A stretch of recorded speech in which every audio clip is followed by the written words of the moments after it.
we do not believe Allah is competent to take charge of our affairs. We do not believe that Allah is enough for us. When you reach the moment in which you can trust Allah and you can resign your affairs to Him and you are relaxed about the outcome, you will find yourself confident to do things you never did before. Why? You'll find yourself taking risks, calculated risks that you never took before. Why? Because you trust, I have to just take the plunge and Allah will guide me to the pearls in the sea. Many of us, we want to from afar look at the sea, theorize about the beauty of the pearls, talk about the pearls with our friends, and imagine somehow that they will manifest itself. But it is only he who is ready to take the plunge, dive in, take the risk, hold your breath, and make an attempt. It is only they who will get the pearls in the end. Imam al-Shafi'i makes this point when he says, بِقَدْرِ الْكَدِّ تُكْتَسَبُ الْمَعَالِ وَمَنْ طَلَبَ الْعُلَى سَهِرَ اللَّيَالِ وَمَنْ رَامَ الْعُلَى مِنْ غَيْرِ كَدٍّ أضاع العمر في طلب المحال تروم العزة ثم تنام ليلا يغوص البحر من طلب اللآلي. He says, if you think that you want to reach high places but you want to snore at night, you're never going to get there. Don't you see that in order to get pearls, people have to dive deep into the sea? It takes tawakkul in order to take such risks. How do we actually achieve this trait of trusting Allah subhanahu wa ta'ala with our affairs? And how do we rise in the ranks? The first step is you need what we call Wakīl glasses. What are Wakīl glasses? Every incident that happens in your life, the way you look at it and the way you interpret it, this alone can change your life completely. How you describe what's happening to you and how you understand it and how you frame it is half of the journey of the soul. Something bad happens to you. Your mother passes away, your father passes away, you lose your wealth in an investment, you go through a divorce, you go through a challenge at work, somebody's taken you to court for something you never did, you're going through some challenge in life. The first thing to do is when you look at this, to remember, Allah is my Wakīl. The one who sent this to me is my agent, my trustee, the one I have trusted all of my affairs to. He is the one who's put me in this situation. Who is going to take me out? The one who put me in can take me out. If He willed it for me, it is the best thing for me. This is the first way to frame the situation. The second thing, I am not anxious or in a rush or in haste to get out, especially if my hands are tied. Because I know the one who put me in here, Al-Wakīl, put me here for a wisdom. And it is just a matter of time when His wisdom dictates for me to be left out. I will not be here 1 second long than He wants me to be, nor 1 second less than He wants me to be. And this is the attitude of Yusuf alayhi salam in prison. He is not in prison of his own accord. He's there out of his control. Ibrahim alayhi salam didn't choose to be in the fire. Yunus alayhi salam didn't choose to enter the whale. Oftentimes you end up in situations in life you never chose, but Allah chose for you. When we are in situations out of our control, we have to be sure, absolutely certain, that there is a silver lining, that there is a plan, there is an exit, there is a better outcome, because Al-Wakīl sent it to me. Why would I worry? I trust Him more than I trust my own parents, my own children. Why would I worry? If my mother chose to send me to prison, she was 100% saving me from something worse. And so, if you look at, first of all, and perceive the situation in this way, it's not possible for you to be extremely stressed out or suicidal or extremely anxious. Why? You're reminding yourself, Hasbi Allah wa ni'mal wakil. I trusted myself and my affairs and my day-to-day situation to the best agent, the best trustee. Why should I worry? We have to realize our control is fake, it's an illusion. Now human beings think that they can do genetic engineering, they can control animals, they can control the taste, the size, the color of the chicken that we eat on our plates. Everything we feel that we have under our control, somehow, some way we can manipulate it. One of the important parts of tawakkul is realizing the powerlessness of human beings. And how sometimes Allah subhanahu wa ta'ala does things with no asbab. In a completely miraculous way. Allah makes things happen. In your experience of life, you may have experienced such things. Something happened, a job came to you, you never asked for it. A proposal came to you, you never looked for it. And you realize from these situations, I could do a million things and I get nothing. Or I could even sat on my seat and Allah can bring me something I never asked for. Allah can provide with or without the means and the methods and the tools. And when you are feeling despair and anxiety and worry, you have to remember these situations when Allah gave you, when you never asked for something. Maryam alayhi salam, when Allah says to her, you're about to have a child, what's her reaction? Does anybody know? She questions Allah. She's shocked. أَنَّا يَكُونُ لِي غُلَامٌ وَلَمْ يَمْسَسْنِي بَشَرٌ. She asked the angels, how is it possible for me to have a boy and a man has not touched me? قَالُوا كَذَلِكِ اللَّهُ يَفْعَلُ مَا يَشَاءُ. That's how Allah is. He does what He wants. You've kind of forgot at some point on the journey that it's not you going through the reproductive means that produce the child. Allah creates the child directly. You're just going through the process, but Allah creates directly. It's nothing to do with you. It's to do only directly with His intervention. When Ibrahim alayhi salam is congratulated, him and his wife are congratulated with a child.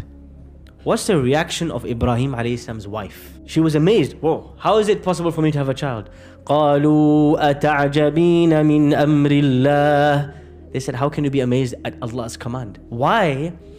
Because just like Maryam alayhi salam, just like the wife of Ibrahim alayhi salam, we get used to the idea that it's my CV that brings the job, and it's this reproductive process that brings the children, and it's these steps is what brings a child. And we are shocked at the idea it can come with no steps. And this is the second way to increase your tawakkul, to remember the stories of people and the stories in your own life when things happened without you trying, without you seeking, without you going out of your way. Allah brought it to you.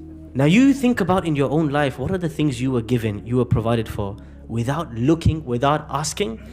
If you think about those things, every time something goes wrong in your life, every time you're stuck in a process, I'm trying to look for a wife, I can't find a wife, I'm looking for a job, I'm stuck, and you feel anxious about it, remember Allah has provided for you with nothing. And this is why in the Quran Allah says, وَمَا لَنَا أَلَّا نَتَوَكَّلَ عَلَى اللَّهِ وَقَدْ هَدَانَا سُبُلَنَا. How can I not leave my affairs to Allah when He showed me how to get here in the first place without me trying? He showed me how to get here. Surely I can trust Him for the remainder of the journey. One of the interesting statements of the Prophet ﷺ when it comes to trusting Allah is that he says, if you want to learn how to trust Allah, you have to go and watch the birds. Seriously, you have to go watch the birds. Weather's good, go find somewhere, go bird watching. Watch a documentary about birds. لو أنكم تتوكلون على الله حق توكله لرزقكم كما يرزق الطير. He said, if you were to trust Allah properly, He would have provided for you like He provides for the birds. They leave in the early morning with an empty stomach and they return in the evening with a full stomach. The birds live day to day with no guarantee I have food for tomorrow. They don't have savings. Have you seen a refrigerator in a bird's nest? Anybody seen a freezer? No? Bank account? They have no clue what's happening tomorrow. Us, with our insurance policies and our bank accounts and refrigerators, we're still anxious about next week. These guys have no clue what's happening in 3 hours' time. They leave in the morning, empty stomach with only one conviction. The one who provided for me yesterday will provide for me today. There's another important point there. They leave in the early morning. Yes.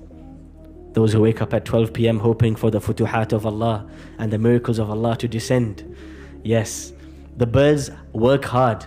The animal kingdom in general, you see very hard workers, from the bees to the ants to the birds. They don't stop moving. They exhaust themselves.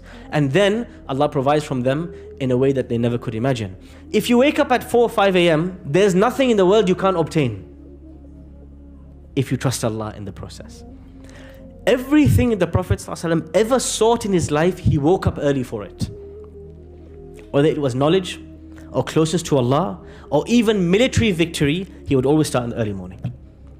That's the secret of his tawakkul. He would start before everybody starts, and then he would say, oh Allah, I've done my job, now it's your turn to show me the outcome. Ibn al-Qayyim rahimahullah, in Madarij Salikin, he heavily criticizes some of the ideas of the mutasawwifa, the Sufis of his age, who used to say, tarkut tadbir. If you want to reach a stage of trusting Allah, you have to sit back and kind of leave things be. And he said, no, that's not how you get help from Allah. You have to work hard. If anybody were to get help from Allah free, it would have been the Prophet ﷺ. Then why is it before a battle he's lining up his soldiers and he's arming them and he's strategizing and he's sending scouts and intelligence and placing them and he's got this whole strategy? Why? He can just leave it. Allah will help him. No, he knows it's obligatory on me to take the means for me to earn the help of Allah. So we have to exhaust ourselves in the means. So many people, they fall short in this regard. And then the second part. Once you take the means, you have to divorce your mind and spirit and soul. This thing cannot bring me any good, and it cannot remove from me any harm. This is one of the very most difficult steps in tawakkul. Is you submit an application and you say to yourself, my CV can do nothing if Allah wants otherwise. I leave it to Allah. Because you invested so much into it. You're going through the marriage process, signed up to 4 mobile apps and 3 websites and called all of your aunties and uncles and all the WhatsApp groups. Still I can't find. Are you trusting the groups and the websites, or are you trusting the one who created them? One time one of my teachers told me, he said, you know when you leave the house and you say, Bismillahi tawakkaltu ala Allah, and you lock the door of your house. He said, are you trusting the lock? Are you relying on the lock to protect the house? Because you know your whole house could be on fire and could leave just the door and the lock standing. Because sometimes we get obsessed with the tools. We get over-invested in the people.